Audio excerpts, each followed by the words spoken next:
Sweet dessert బ్రెడ్తో prepare చేస్తున్నాను. సమ్మర్లో చాలా అంటే చాలా బాగుంటుందండి. చల్ల చల్లగా స్వీట్గా ఉంటుంది. హాయ్ అండి, హలో, నమస్తే. మీ గౌరీ కిచెన్ అండ్ వ్లాగ్స్. ఇక్కడ నేను ఫస్ట్ మిల్క్ తీసుకుంటున్నాను. మిల్క్ 3 కప్స్ మిల్క్కి 1 కప్ షుగర్ సరిపోతుందండి. 3 కప్స్ మిల్క్ని హాఫ్ అయ్యేంత వరకు బాగా బాయిల్ చేయాలి. మనకి కన్సిస్టెన్సీ చిక్కగా వచ్చేంత వరకు బాయిల్ చేస్తే సరిపోతుందండి. మనం కస్టర్డ్ పౌడర్ వేస్తాం కాబట్టి మరీ చిక్కగా ఏం రానంత అవసరం లేదు. కాస్త చిక్కగా అయితే చాలు. కస్టర్డ్ పౌడరు కలిపేటప్పుడు ఉండలు లేకుండా కలుపుకుంటే చిక్కగా తయారవుతుంది. ఇక్కడ స్టవ్ ఆన్ చేసి మిల్క్ పెట్టి బాగా బాయిల్ అయ్యేటట్లు చూసుకోవాలి. బాగా బాయిల్ అయిన తర్వాత స్టవ్ లో ఫ్లేమ్లో పెట్టి కస్టర్డ్ పౌడర్ వేసి 1 కప్పు తీసుకొని 2 స్పూన్స్ కస్టర్డ్ పౌడర్ వేసి బాగా ఉండలు లేకుండా కలయబెట్టుకొని ప్రిపేర్ చేసి పక్కన పెట్టుకోవాలి. ఇక్కడ స్టవ్ ఆన్ చేసి బ్రెడ్ స్లైసెస్ కట్ చేసుకొని ప్రిపేర్గా పెట్టుకొని ఉన్నాను. ఆ బ్రెడ్ స్లైసెస్ని ఇక్కడ స్టవ్ ఆన్ చేసి బటర్ వేసి అందులో డిప్ చేసి ఫ్రై చేసుకోవాలి. బ్రెడ్ స్లైసెస్ని బాగా ఫ్రై చేసుకోవాలి. లో ఫ్లేమ్లో పెట్టుకొని ఫ్రై చేసుకుంటే బాగుంటుందండి. మాడిపోకుండా చూసుకోవాలి. ఇంకో పక్క మిల్క్ బాయిల్ చేస్తున్నాను. ఒక పక్క బ్రెడ్ స్లైసెస్కి ఫ్రై చేయడానికి కడాయి పెట్టున్నాను. ఇక్కడ మిల్క్ బాయిల్ అవుతూ ఉంది. ఎందుకంటే లేట్ లేకుండా ఫాస్ట్గా అయిపోతుంది. గెస్ట్లు వచ్చినప్పుడు మనకి టైం ఉండదు కదా. అందుకు ఒక పక్క మిల్క్ బాయిల్ చేసుకోవాలి, ఇంకో పక్క బ్రెడ్ స్లైసెస్ ఫ్రై చేసుకుంటే తొందరగా అయిపోతుందండి. మనకు బటర్ లేకపోతే ఆయిల్ అయినా వేసి బ్రెడ్ స్లైసెస్ని ఫ్రై చేసుకోవచ్చు. నేను ఇక్కడ బటరే వేశాను. బటర్ కొంచెము ఎక్కువ టేస్టీని ఇస్తుంది.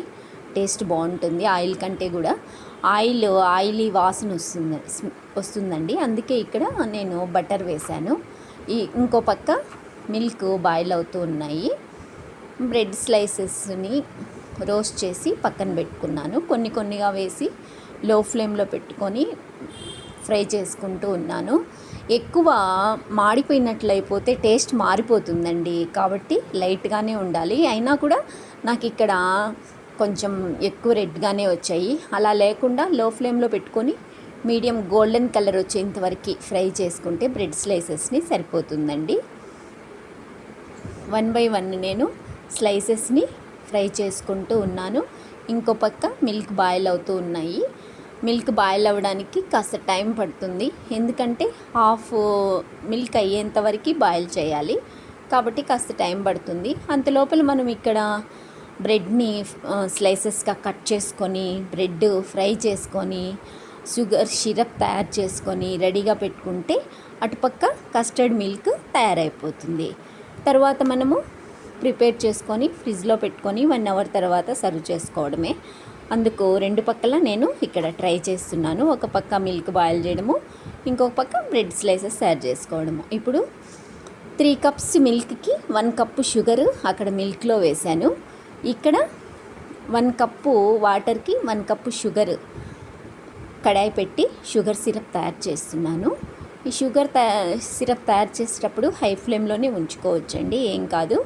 హై ఫ్లేమ్లో ఉంచి కాస్త ఇలాచీ పౌడర్ తయారు చేసుకొని ఒక 3 or 4 ఇలాచీస్ క్రష్ చేసి పౌడర్ వేసేయచ్చు. గులాబీ పెటల్స్ వేయచ్చు, బాగుంటుంది. రోజ్ పెటల్స్ మనకి స్మెల్ కోసము బాగుంటుందండి. ఫ్లేవర్ టేస్ట్ కూడా వస్తుంది అండ్ చూడ్డానికి కూడా బాగుంటుంది. ఇక్కడ నేను 2 స్పూన్స్ కస్టర్డ్ పౌడర్ తీసుకుంటున్నాను. కస్టర్డ్ పౌడర్ మనం మిల్క్లో డైరెక్ట్గా వేస్తే ఉండలు కడుతుందండి, వేడిగా ఉన్నాయి కదా. అందుకోసము 1 కప్ తీసుకొని కప్లో కాస్త మిల్క్ వేసి కస్టర్డ్ పౌడర్ వేసి స్పూన్తో అలా కలిపి తర్వాత మిల్క్లో వేయడం వలన ఉండలు కట్టకుండా ఉంటుంది. ఇక్కడ ప్రిపేర్ చేసుకొని పెట్టుకున్నాను. ఇక్కడ షుగర్ సిరప్ తయారవుతూ ఉందండి. ఈ కస్టర్డ్ మిల్క్ని అక్కడ బాయిల్ అవుతున్న మిల్క్లో వేసి కలిపేసి పక్కన పెట్టేసుకోవాలి. అంతలోపల మనము డ్రై నట్స్ని కట్ చేసుకొని పెట్టుకోవడము, బౌల్ రెడీ చేసుకోవడము అలాంటివన్నీ చేయొచ్చండి. ఇక్కడ షుగర్ సిరప్ తయారవుతూ ఉంది. షుగర్ సిరప్కి ఏంటంటే మనము ఎక్కువ వాటర్ వేసామనుకోండి ఎక్కువ టైం పడుతుందండి. తక్కువ వాటర్ వేస్తే తొందరగా పాగుపడుతుంది. ఇలా వేలుతో అట్లా పట్టుకొని అలా అంటే కొంచెం జిగురుగా అనిపిస్తుంది కదండి. ఆ టైంలో మనము స్టవ్ ఆఫ్ చేసేసి షుగర్ సిరప్ పక్కన పెట్టేసుకోవచ్చు. ఇక్కడ మనం ముందుగా తయారు చేసుకున్నటువంటి కస్టర్డ్ మిల్క్ని ఇక్కడ బాయిల్ అయిన మిల్క్లో వేసి కలిగిపెట్టడానికి రెడీ చేస్తున్నాను. ఇక్కడ చూడండి, మనం పెట్టినటువంటి 3 కప్స్ మిల్క్ హాఫ్కి బాయిల్ అయ్యాయి. బాయిల్ అయిన తర్వాత లో ఫ్లేమ్లో పెట్టుకొని ఈ తయారు చేసుకున్నటువంటి కస్టర్డ్ పౌడర్ని మిల్క్లో వేసి బాగా కలిగిపెట్టాలి. అటుపక్క షుగర్ సిరప్ తయారవుతుంది, ఇటుపక్క కస్టర్డ్ పౌడర్ వేసి కస్టర్డ్ మిల్క్ని తయారు చేశాను. ఇంకా దించి పక్కన పెట్టేశాను. ఇప్పుడు షుగర్ సిరప్లో మనము బాగా రోస్ట్ చేసుకున్నటువంటి బ్రెడ్ స్లైసెస్ని వేయాలి. అంతకంటే ముందు ఇలాచీ పౌడర్, రోజ్ పెటల్స్ వేసుకోవచ్చు. ఉన్నాయంటే ఫ్రెష్ పెటల్సే వేయచ్చు, లేకపోతే డ్రై పెటల్స్ అయినా వేయచ్చు. నా దగ్గర ఫ్రెష్ పెటల్స్ ఉన్నాయండి, అందుకే ఫ్రెష్ వేశాను. మంచి ఫ్లేవర్ వస్తుంది ఫ్రెష్ పెటల్స్ అంటే. డ్రై పెటల్స్ అయినా బాగానే వస్తుంది. ఇక్కడ ఉన్నాయి కాబట్టి నేను ఫ్రెష్ పెటల్స్ వేస్తున్నాను. చాలా అంటే చాలా మంచి ఫ్లేవర్ వస్తుంది షుగర్ సిరప్లో రోజ్ పెటల్స్ వేయడం వలన. ఇక్కడ ఇలాచీ పౌడర్ కూడా వేస్తాను.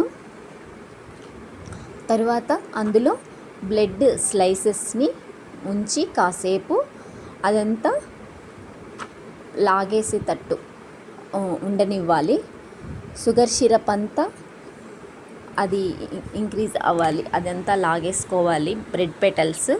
ఇక్కడ ఇలాచీ పౌడర్ వేస్తున్నాను.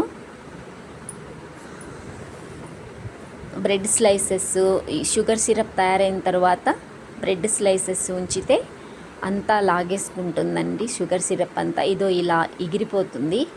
ఈ ఎగిరిపోయిన బ్రెడ్ స్లైసెస్ని మనము కస్టర్డ్ మిల్క్ వేసుకునేటప్పుడు అక్కడ ఒక బౌల్ తీసుకొని బౌల్లో కస్టర్డ్ మిల్క్ కాస్త వేసుకొని ఈ షుగర్ సిరప్లో డిప్ చేసినటువంటి బ్రెడ్ స్లైసెస్ని కొన్ని అక్కడ కస్టర్డ్ మిల్క్లో వేయాలి.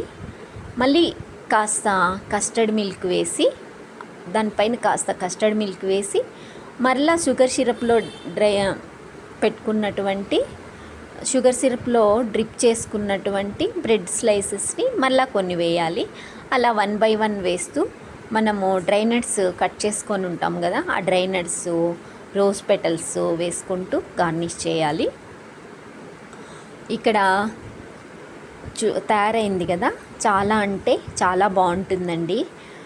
సమ్మర్లో కూల్గా స్వీట్గా ఎవరైనా గెస్ట్లు వచ్చినప్పుడు ఫాస్ట్గా తయారవుతుంది. తినడానికి కూడా చాలా బాగుంటుంది. ఇలా తయారు చేసిన తర్వాత 1 hour ఫ్రిడ్జ్లో పెట్టాలి.